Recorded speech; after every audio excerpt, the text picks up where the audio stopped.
Olá, boa tarde. Eu sou o professor Alcidon e hoje nós iremos fazer o que nós chamamos de vídeo correção, onde nós iremos comentar 4 questões sobre a Revolução Inglesa. A primeira dessas questões pede que você assinale a alternativa incorreta acerca da Revolução Inglesa. Vamos analisar cada uma dessas alternativas e a gente já vai dizendo se elas estão corretas ou erradas. A letra A diz: no século XVI, a Inglaterra foi governada por monarcas absolutistas, com destaque para Henrique VIII e sua filha Elizabeth, que a duração desse reinado teria se dado entre 1558 e 1602. Essa informação ela é correta.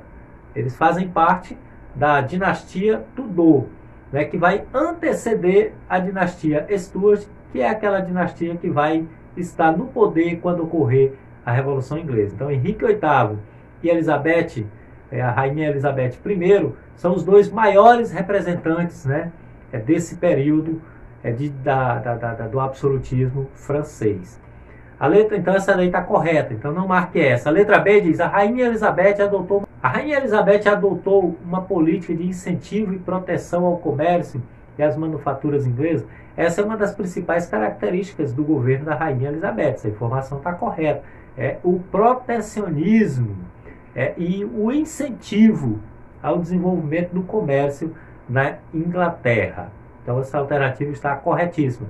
Letra C. Associando-se aos corsários em empreendimentos lucrativos, o governo de Elizabeth I contribuiu para tornar a Inglaterra uma potência econômica e naval. Exato, correto. A prática da pirataria era algo bastante corriqueiro e ela contava com o aval do governo inglês. Então, através da prática da pirataria, ou seja, esses corsários ingleses, eles acabaram sendo, digamos assim, deverasmente importante no processo de acumulação de capital da burguesia inglesa, que vai, digamos assim, repercutir diretamente no processo de início da Revolução Industrial na Inglaterra, né? E a letra D diz: o governo da Rainha Elizabeth favoreceu a burguesia, mas prejudicou a gente e os homens. Nós sabemos que esses dois setores, a gente e o homem, são dois setores rurais. A burguesia de pequenos proprietários, né, que eram os homens, e a gente, né, que eram proprietários rurais que tinham uma mentalidade calvinista, né, puritana calvinista, ou seja, eles valorizavam o trabalho, mas lutavam e buscavam, digamos assim, espaços, né, políticos. Então a Rainha Elizabeth, ao contrário do que diz a questão, porque a questão aqui está dizendo o quê?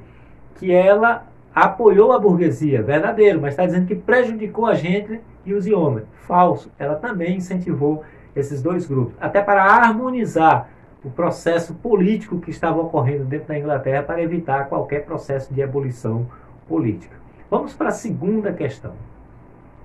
A segunda questão, ela diz o seguinte: na Inglaterra do século XII, as disputas entre o parlamento e a monarquia desembocaram em uma guerra civil. Sobre esse assunto, responda. E aí nós temos aí o que é, letra A, o que é a guerra civil? O que é a guerra civil? Tá certo? Ora, a resposta para essa pergunta: o que é uma guerra civil?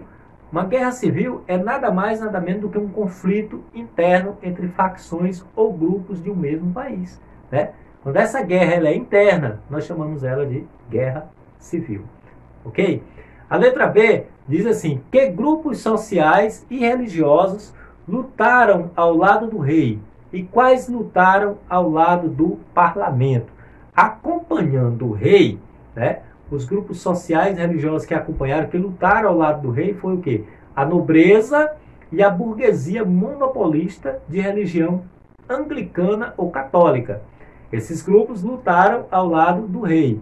Por outro lado, a burguesia comercial e manufatureira e a gentry, que eram de religião puritana, presbiteriana, eles lutaram ao lado do parlamento, ok?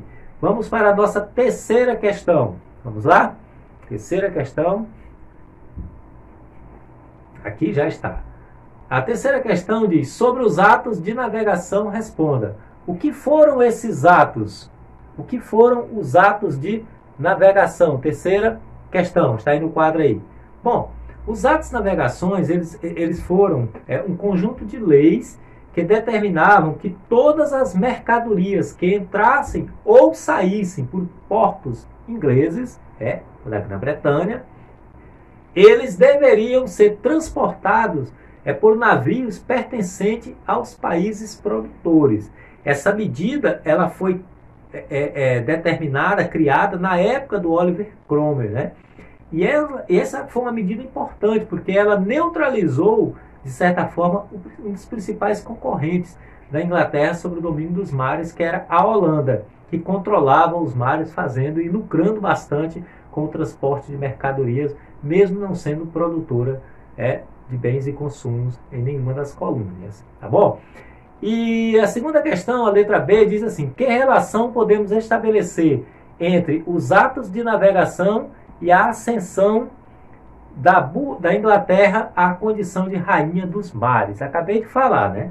Ao tempo que esses atos de navegação favoreceram a acumulação de capitais por parte da burguesia, esses atos prejudicaram os comerciantes holandeses, que lucravam bastante com esse tipo de transporte. Essa disputa, inclusive, entre esses dois países, ela foi resolvida em uma guerra, né? Uma guerra que ocorreu entre Inglaterra e Holanda durante esse período, que foi inclusive vencida pela Inglaterra, que a partir de então passou a ser conhecida como Rainha dos Mares. Ok? Vamos para a nossa quarta e última questão. O que foi a Revolução Gloriosa, né? Letra A diz: o que foi a Revolução Gloriosa? Bom, a Revolução Gloriosa foi um movimento revolucionário, né, liderado pelo parlamento inglês, tá? Que tirou do poder o Jaime II e colocou o seu genro Guilherme de Orange, chamado de Revolução Gloriosa, porque esse processo de mudança ocorreu sem que houvesse a necessidade de uma luta armada. Ok? E a letra B diz assim: que mudanças decorridas dessa revolução, ou seja, quais são as mudanças que decorreram a partir desta revolução? Letra B. Primeiro, a Inglaterra deixa de ser uma monarquia absolutista e passa a ser uma monarquia parlamentar. O que significa isso? Significa, na prática, que ela vai passar a ser um tipo de monarquia onde o rei reina, mas ele não governa, ou seja, onde o parlamento tem um poder de decisão muito grande, e isso se mantém até hoje. A outra coisa é que os súditos ingleses, eles deixam, os moradores da Inglaterra deixam de ser súditos para se tornarem cidadãos com direitos e deveres.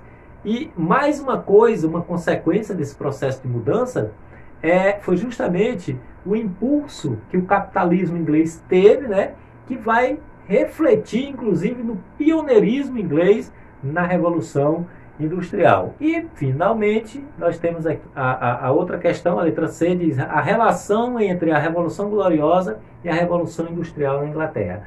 Meus amados, a Revolução Gloriosa, ela favoreceu, ou seja, ela contribuiu para o desenvolvimento do capitalismo na Inglaterra. Isso nós sabemos.